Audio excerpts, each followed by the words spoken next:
Hey everyone, welcome back to the channel. In today's video, I have an extremely exciting video showing you guys how to make new keys for your BMW E46, E39, E38, E53, E52. So any of that EWS generation cars that utilize an EWS system, so that's EWS 2, EWS 3, and even EWS 4. So I have an EWS 3 module right here from a BMW. I will be showing you guys today how to do an EWS 3 and EWS 4.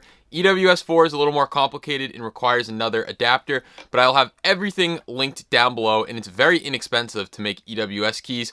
We will be using the AK90 Plus programmer to make keys super simple to use. Before we get going with today's video, give this video a huge thumbs up. Consider subscribing. Also check out my Amazon ECS affiliate link down below, as well as everything I have linked down below so you can program keys at your house. Alright, so I've removed the EWS out of my car. I'm not going to go over that. It's different for every car, but it's usually under the dashboard, pretty easy to get to. I disconnected my battery when I did it, but a couple things to note. This is the exact programmer that I'm using. It's called the AK90 Plus. I'll have it linked down below like I always do. I'll also have the key that I'm programming linked down below. A couple things. Depending on your car, you may have what's called an EWS 3, 2, or 4. For E46s, you're only going to either have a 3 or 4. My car actually had an EWS 4, which I'll go over in a second, but most of you will have an EWS 3, which is right here. And to pull it out, there's these little tabs that you just depress out, and here is the board. And we have the mask number on it, which is 0D46J. We will need that later. Now, the AK90 comes with this little adapter right here that's actually going to line up on the board as such. So if we go like this, there's an arrow or dot, and it's always going to be pointing up to that notch, and you're just going to press on it and it's going to make contact. You are going to have to clean these off with something. I used like an X-Acto blade knife or anything like that to clean off this coating to allow the contacts to make a connection. So like I said, I took a razor blade or X-Acto blade and just scrape, and eventually it will come off. So that is for an EWS 3, and it already comes with this cable, and I will show you guys how to read it in a second, an EWS 3. However, some E46s have what's called an EWS 4.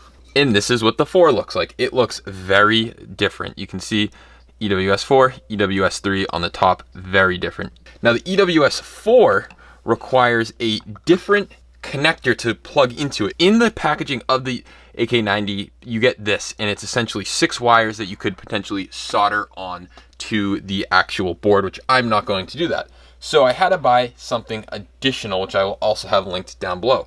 I had to buy this. It's a little ICP board to allow, well, ICP boards here, and it's these prongs are actually going to sit, and we're going to line the EWS system up. For EWS 4, it's going to sit something like this, and if you don't want to buy this extra board, which I'll also have linked down below, like I mentioned, you can use this cable right here. It's the same 6 wires, plugs into the same port, and you'll have to solder, and then you'll pick which one that you have.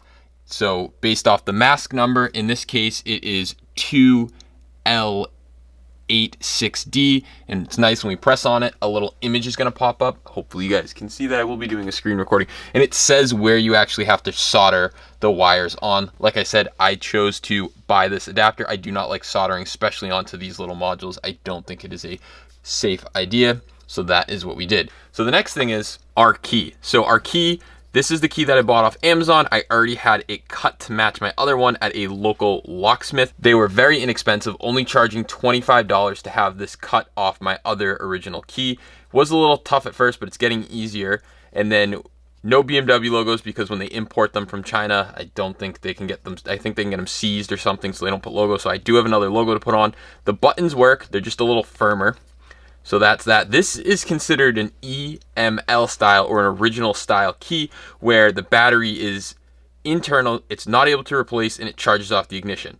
You can get one of these, or you can get a different type that I believe it's called a PCL, and that will allow you to actually replace the battery, but it has a little tiny chip that's mounted up here and can have some issues. I just went with something close to OEM style. That's what I wanted. So this is the key.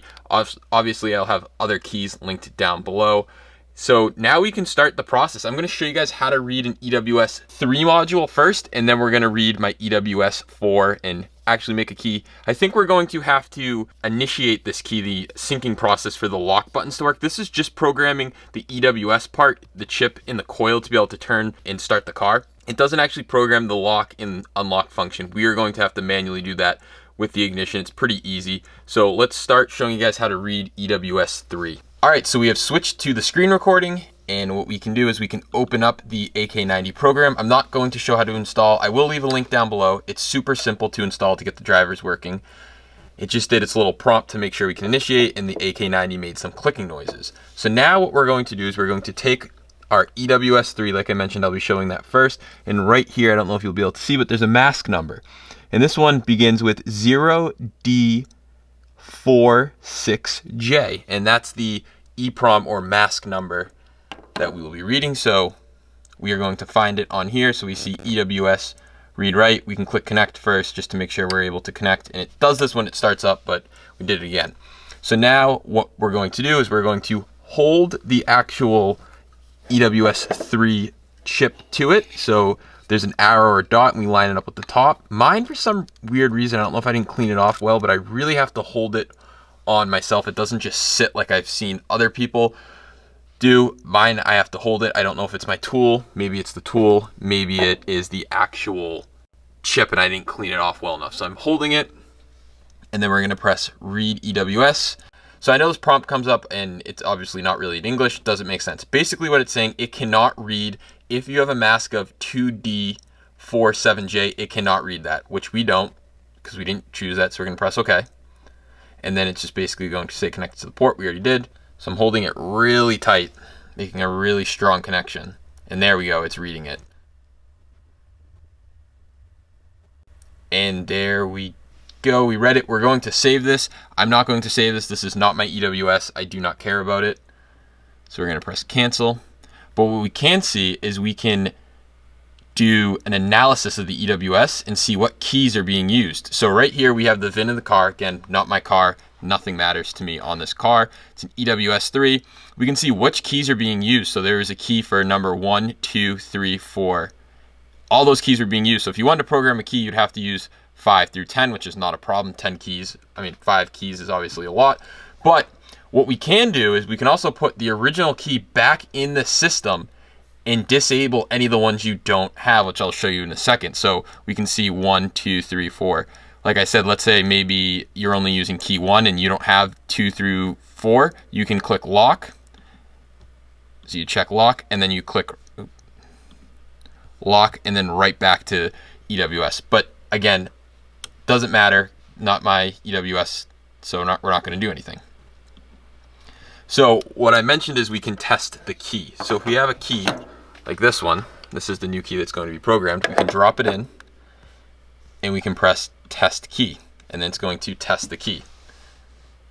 And then right there it's showing up as number 86 because it's blank. If it was your key to this specific EWS, it would have a number of 1 through 4 like we saw, and then you could go back to EWS analyze and lock that out and stop it. But if you're looking to program a new key, which I'm sure many of you guys are, we'd want to go back here, or we'd want to load the bin file, whichever one. We can reread it for the sake of the video. So then we'll go read EWS again, press OK. And that's only because we tried to test the key. You can test the key beforehand. It's probably something I'd recommend. So we read it, okay. We can click save, but again, I'm not going to save because this isn't mine.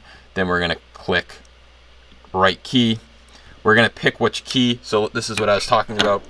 We can see key 1 to 4 is used. So we'd want to pick probably not 5. We'd probably want to click 8, 9, or 10. And I'll tell you why. Because if you go to the dealer, let's say that someone after you goes to the dealer, when the dealer goes to program a key, they're going to program it in position 5. So it will overwrite and it'll cause weird issues. But that's why I recommend doing something like 9 or 8, 9, 10. However, going back to the different type of transponders there are. So this is considered an EML transponder. It's the factory transponder that you get. Basically the key, basically the battery is part of the actual key, and you cannot disassemble this key at all. This is what you get from the factory. It charges off the coil. However, people have come up with aftermarket keys, if you want like the switchblade one or what have you, that use a battery that is replaceable whenever you want, and that's called a PCF. So you'll pick which type of key you have, and I'm pretty sure this program's smart enough that it will verify that it's there or not. So let's say you had an EML key and it does a verification process and say, nope, this isn't an EML key,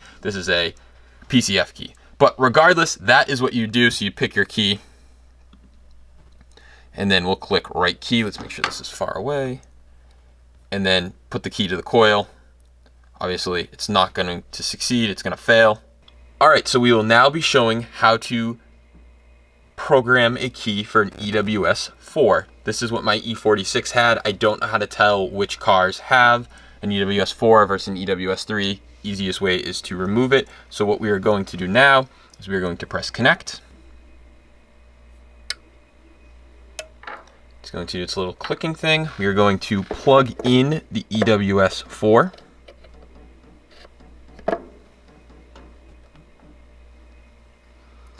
Once we are plugged in, we are going to verify the mask, and on this case it says 2L86D, so that's what we're going to pick. And it's the only one that says cable, 2L86D cable. Just gonna verify that one more time.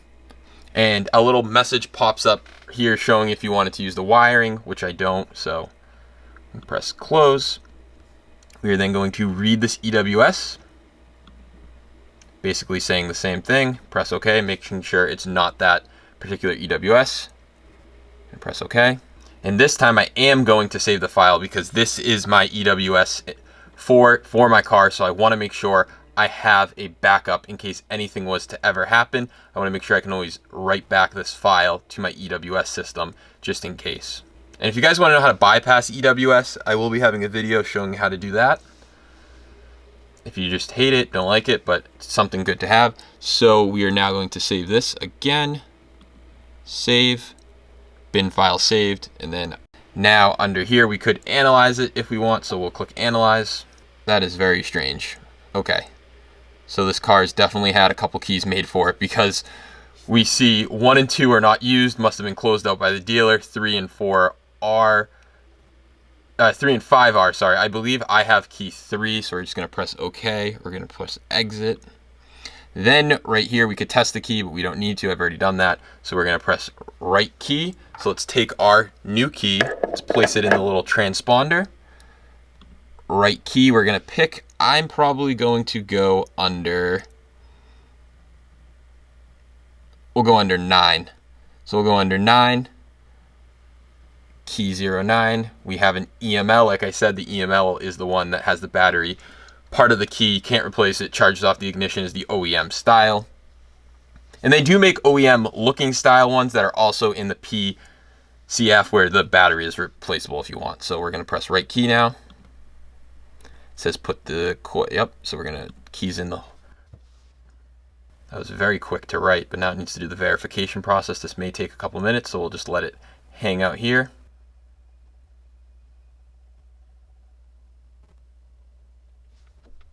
And there we go. We got the success message saying right key OK. So now we can press OK. Now what we can do is we can test this key out to see if it was written successfully. So we'll press test key. It's going to read the key. And bam, we can see what it has. It has EWS 3. It has key number 9. It has my VIN right here. So looks like we're good to go. This is always a good test to do, is to test the key after. So now let's go put this in the car, and we have to do the initiation or the resynchronization process so the remote buttons work, and then we will slap the BMW logo on this key, and there's my spare key, because I've not had a spare key for my E46, and it's definitely something you should. This tool is like 30 bucks. This tool was like, I think 40, so if you have EWS 3, it is much cheaper, and if you guys do not want to buy the tool, I will happily make keys for anyone that asks. So let's go put this in the car and see if it works. Quickly removed the key after cycling the ignition on and off twice. You want to press and hold the unlock button. While holding the unlock button, you want to press the lock button 3 times. So 1, 2, 3, while holding down the unlock button, and then the locks will cycle like this. and that's how you know it worked. And then you can take your key. Check this out. This is my new key. Put it in the ignition, clutch in, and the car starts. All right, so two things I want to mention. We are back inside, the keys programmed. We have the BMW logo put on. Here is the part number right here. Second thing I want to mention is after we did the resynchronization of this key to allow the unlock, lock, and trunk button to work, the buttons on here stopped working. And what you have to do is you have to put this key in and basically put it in the ignition, on, off, on, off. You can do that 2 times, but I've also seen people do it 5 times. Try whichever one works. After that, you press and hold the unlock button, and then you press the lock button 1, 2, 3 times. The locks will cycle. You then take your original key again, press and hold the unlock button, and then press the lock button 3 times, 1, 2, 3. Now, you do that pretty quickly, so you do this one, and then I think within like a minute you have to do this one. And that will allow both keys to be synced up. Basically what happened is only one of my keys were synced, and this one just stopped working. I'm like, what the heck? So I redid the synchronization process, and I forgot that you have to resync every key. So that's just one thing I wanted to mention. So just make sure you do that. Keys work flawlessly, both keys work. Didn't have to rewrite any information to the EWS. A lot of people click rewrite EWS after, and that can cause some issues. I only recommend doing that if you are going to essentially clone a EWS, not if you're rewriting data for adding a key. Don't recommend doing that unless it specifically tells you when adding a key that you need to write add data, which is different than writing the whole EWS file. All right, everyone, thank you so much for watching. I want to close out today's video. It is super easy to make EWS keys, as you saw. If you guys are looking to have keys cut, I only paid $25 to have this key cut off a duplicate, or duplicated my original key. Do not pay more than that. Some places I've called around wanted to charge me $50 to $60, way too much. 25 I think is fair. If you guys are looking to cut your own keys, there are some tools I'll have linked down below. They are very expensive. I know there is a cheaper one for around $200, but if you're only doing one key, you're buying a $30 AK90 Plus programmer. It's not really worth it. If you're looking to do this as a business, then of course it's definitely worth it. Again, if you do have a EWS 4 car, I don't know how to tell which cars came with it at the moment. If I do, I'll throw it on the screen. If you guys are looking to bypass or do an EWS delete or virginize your DME, I will be having a video come out on that. It kind of encompasses tuning the car, but you also can delete the DME EWS info because it's stored there, and it also allows you to virginize it. So what that means is it wipes the DME to like the factory, just that part, the EWS part, and then you can go inside of IMPA or another tool and resynchronize your current EWS system with the DME, which is pretty cool, or just delete it altogether, which essentially you'd only just need the key cut and it would turn the ignition. But more on that in the future. But for now, if you guys have any questions at all, drop them in the comments below. I'll be sure to answer. Like I said, if you guys need keys made up, I'll be happy to make keys up for anyone that needs it. Like I said, I'll just need your EWS working key, blank key, or I can buy the key, whatever we work out. Just message me on Instagram or email me and we can work through that. But I will also have all these items linked down below if you're looking to do this yourself. And that is all I have for this video. So check out all my links as they help out the channel, and I will catch you guys in the next one. Peace out.